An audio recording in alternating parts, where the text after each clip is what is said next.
The sun hung like a bruised fruit over the arena of Ironhall, casting long shadows over the bloodstained sand.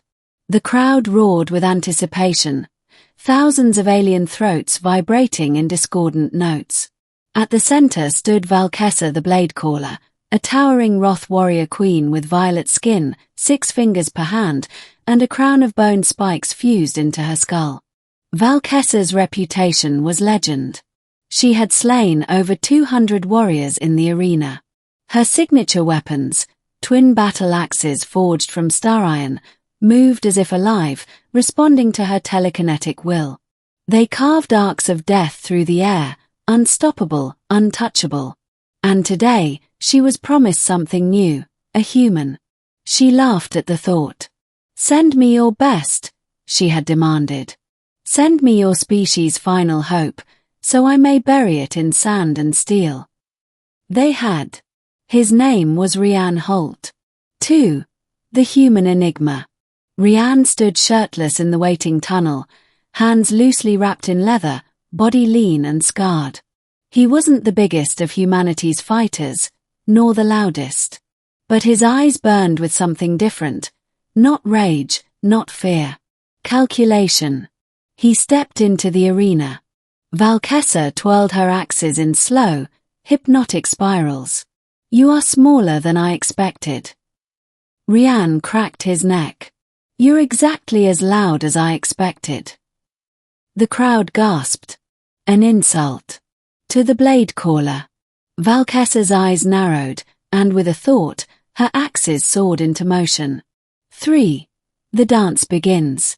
The first axe screamed through the air toward Rian's neck. He ducked with a half-step pivot, the blade missing him by inches. The second came from behind, curving mid-air like a predator with a mind of its own. Rian didn't dodge. He slid forward, letting the axe sail over his back as he closed the distance toward Valkessa. She snarled and recalled both blades to orbit her. "Quick feet," she muttered. "Slow hands," Rian replied. This time she hurled both axes with jagged fury. They split directions. One high, one low. The classic Wrath pincer. No one had ever escaped it. But Rian didn't try to escape. He stepped into the path of the high-flying axe. The audience froze. 4. The impossible catch. With the timing of a master tactician, or a madman, Rian lifted his hand. Clang! He caught the axe mid-flight, fingers wrapped around the hilt. The arena erupted into utter silence.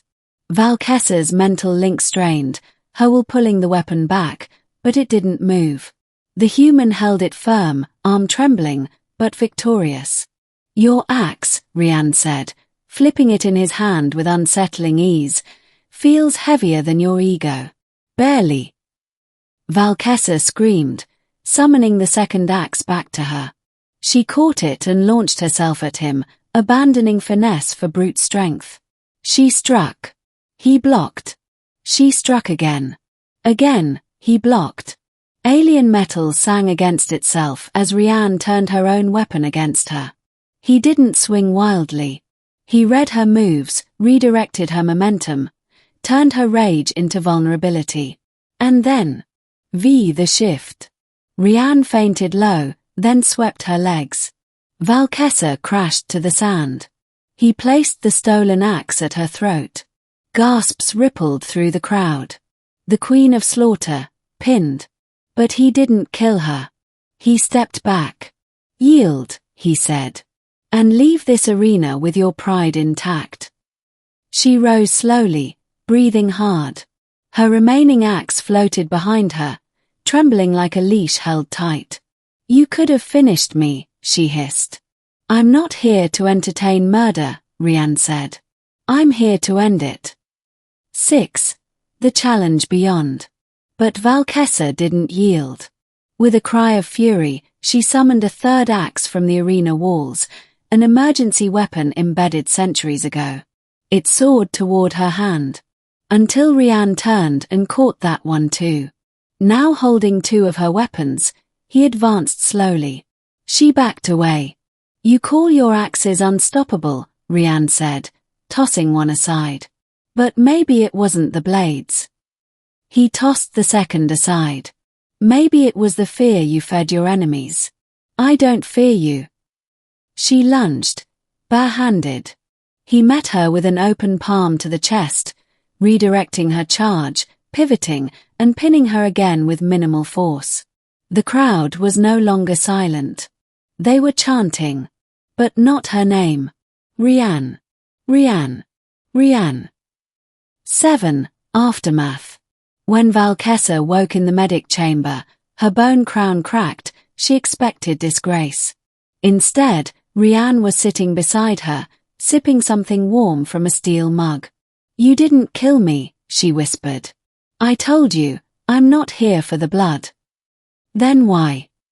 He looked up. "Because the galaxy thinks humans are weak. That we're prey.